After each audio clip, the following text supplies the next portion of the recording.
Hey, it's Matt. Welcome back. What I have for you today are some garage sale finds here. Nothing too crazy, not that much to look at, so we'll get through this pretty quick here.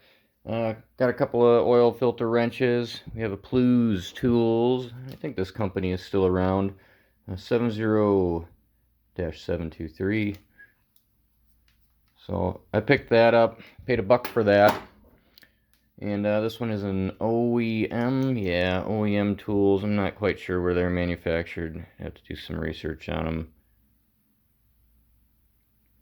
But I think I have a couple of like Torx bit sockets that are OEM.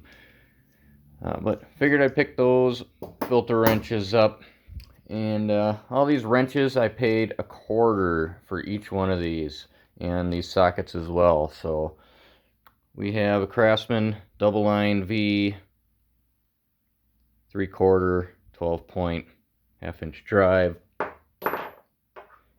and we have ourselves a Blackhawk half-inch drive socket. Blackhawk USA 14mm 6-point. And let's get to these wrenches here. This is my favorite design here. That small font Craftsman and a single line V.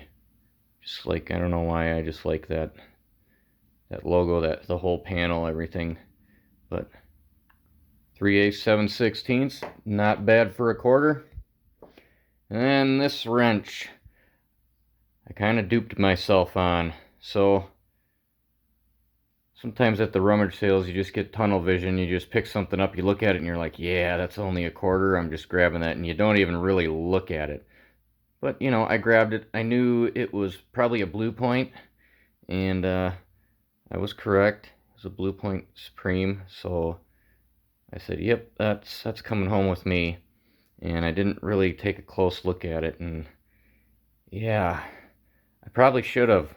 So I'm glad it was only $0.25, but you know, sometimes you just gotta slow your roll and take it easy and slow down, because I probably wouldn't have got that even though it was just for $0.25. But oh well, I have it now. Next up, we have ourselves a Williams, and I think this is 994 special, and I just liked it because it had this drop on there down to a 6-point. You know, probably a specialty tool for some piece of equipment. You know, maybe a tractor, maybe some sort of machine, a lathe or something. Who knows? Somebody might know out there. Might be a way to find out. But you know, I always like these weird offset wrenches, so figured I'd pick that one up.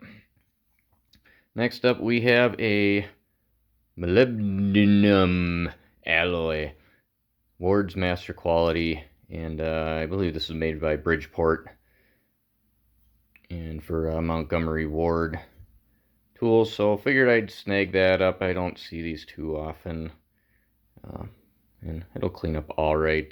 Some of the finish is going to be off of it, but won't be too bad.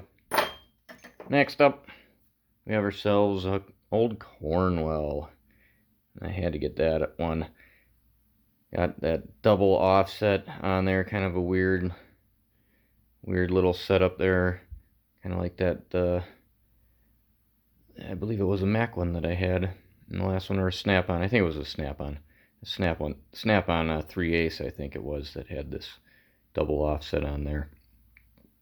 So yeah, I like that one. It's in really good shape. Just a little dirt in the writing there.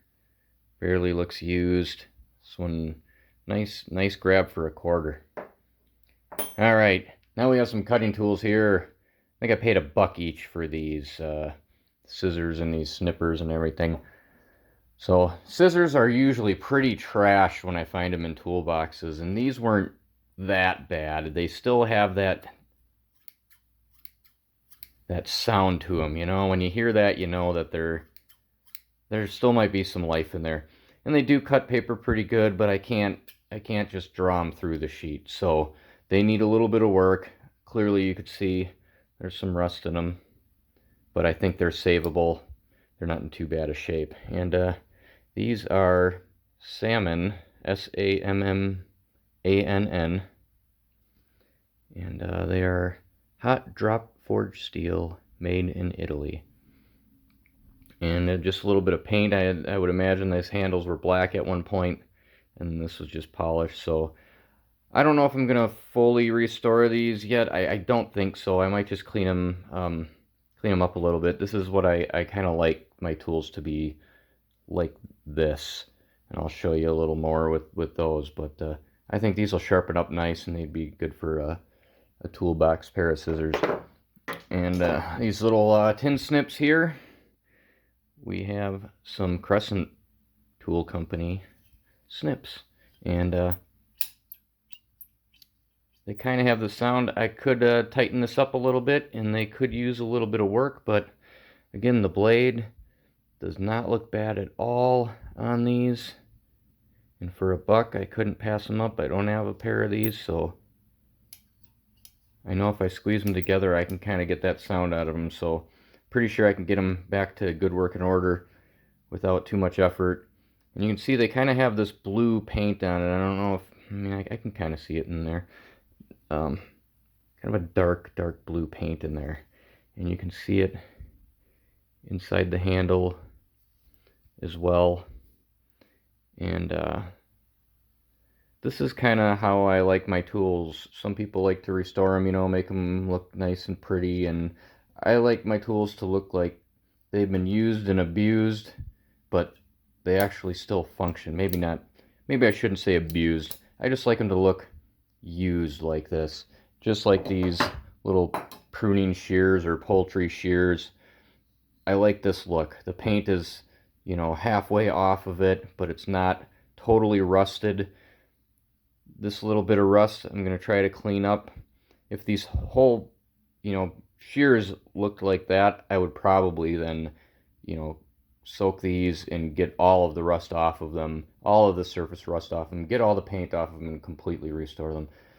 But I like this look, so I'm really just going to spray some degreaser on these, try to clean this up a little bit, get all of the crud off of it, and then I'm going to spray them down with some oil, probably some penetrating oil first, and let them soak in that, and that will kind of get rid of this light surface rust here, and they should all kind of look like they have some sort of, you know, little rust on it, and they should stay pretty much looking like this. But if I get these things sharpened up and tightened up, these are pretty loose, but they definitely have some life in them. That blade definitely looks good. And I put this spring in there. This is the wrong type of spring that should be in these. These I picked up, and I just saw Italy on there. I don't even know if I'm on the right side. There we are. These are made in Italy, number 154, I believe these are. And I've been looking for this brand for a while. And these are a Seymour Smith. So I had to snag those up for a buck, and I can save them. Definitely save them. I'm gonna have to find the right spring for them. I do have a pair of, let me grab these things here. What drawer are they in? And it's this one. So the proper spring should be something like what's in these cable cutters. So it's like kind of an accordion spring, and this one fits in there perfectly. So my cable cutters are destroyed because somebody used them to cut something they shouldn't have. It might have been me. But that is the type, I believe, that is supposed to be in there. So I might get myself a new set of cable cutters and just pull this out of there and put them on these. So I really like these. I love the orange paint on there. I don't know if that's original or not, but it's pretty thick enamel, I believe. So again, not a good, or not a bad buy for a buck. So let's get back to it. What do we have here? What else? Alright, we got this tubing cutter, and we also have the ratchet, and I got some some dies back there. And I picked this up actually at an estate sale, and I got this whole setup for 25 bucks. So I have, there's the fourth one there. I have the dies at 1/8 inch, 1/4 inch, 1/2 inch, 3/4. Missing the 3/8. You know, if I guess you don't run across 3/8 too much, but I do. If you're working on air compressors and stuff like that, you might come across a 3/8 on there. So I might have to find this brand and fill that hole in there. But what we have here, we have a rigid heavy duty number 42 1/2 inch to 2 inch. And the wheels are pretty chipped up on it, so might see what I can do about finding some new ones, getting them pressed in there. But I figure for 25 bucks for this whole setup, not too bad. And I believe this is an earlier one. I think they have a 42A. So this might be an early one. Not sure the year, out of date these rigid tubing cutters or ratchets or anything, but this is not a rigid. I don't know what you call them. If you call them a ratchet, I would call it a ratchet. But we have a Toledo pipe threading and machine company, Toledo, Ohio. And get a good look at the logo here on that one. Just love that logo. So teeth on all the dies look really good, barely used. So I do a lot of cutting of pipes, trying to get away from the galvanized. It's probably why you see a lot of these sets. I see them every once in a while at estate sales and rummage sales. But you know, some people out there, they're still cutting and threading pipe out there. So it's definitely a useful tool to have. And we can't forget about these little files. Got a set of Falcon Swiss needle files, and I couldn't pass these up, even though there's a couple of broken ones in here. But this is filled with a bunch of Italian files, or Swiss files, I should say. So couldn't pass it up. Lots of weird shapes in here, and I think this guy was a gunsmith or something. But I like these little teeny files, and looks like they could use a little cleaning. And I paid $10 for this set, and it's probably what it's worth, especially with all these broken ones in there. I don't think it's worth much more than that. But I figured what day I'll pick them up. So I got them. Alright, let's talk about this big bad axe sitting back here. Ugh. And I needed them all. I got some pretty big logs out there that the old Collins just will not split because it's not a splitting axe. So normally I don't cut up big logs like that just for having the fire outside, but there's some out there and they need to be split. So saw this maul, and it is an 8-pounder, and it's a Stanley 59801, made in the USA. It doesn't appear that somebody has sharpened it. If they have, they didn't do that bad of a job on it. But blade looks pretty good. Definitely needs some rust removal and some touching up and some work on it, but should be a good usable maul. So I guy had this marked at 20, and I told him 10, and he said 15, and I said fine, I guess it's worth 15. It's gonna need some work though. This handle is varnished, so that's got to come off of there. Get some boiled linseed oil on that. If you're ever going to be chopping wood for longer than a couple of logs, you're going to want to get this off of there. This is going to cause blisters. They just do this to make it nice and shiny and make you want to buy it, but that's no good. So what do you think? How did I do? Did I do good? I think I did all right. You know, I didn't really total up all of this, but you can, you know, $2 for those, a quarter for each of these, $1 for these, 25 for this. I don't know. I think that's all right. 15 for them all. It's probably about, you know, right. You know, but it's something that I'm going to use, so I'm not trying to resell it and get it for dirt cheap. But this other stuff I think I did fairly well on. Let me know, what was your favorite tool in here? I don't know. I really like these shears. I am digging on those. I can't wait to get these restored. I've been staring at them for a couple of days. Just needing time to make this video so I can get on some of this stuff. Maybe I'll make a video on it, I don't know.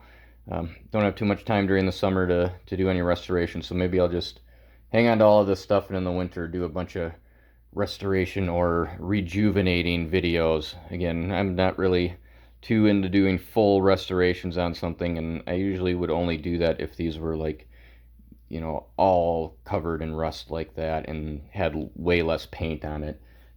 You know, these are borderline. These are borderline. There's still paint on them, so you know, and I like that blue paint shining through there. So I'm not gonna restore these. But those scissors, I might repaint those handles black on there. Anyway, I'm rambling again. Let me know what you like. Hit the like button, thumbs up, subscribe, and there will be plenty more to come. Thanks for watching. Bye.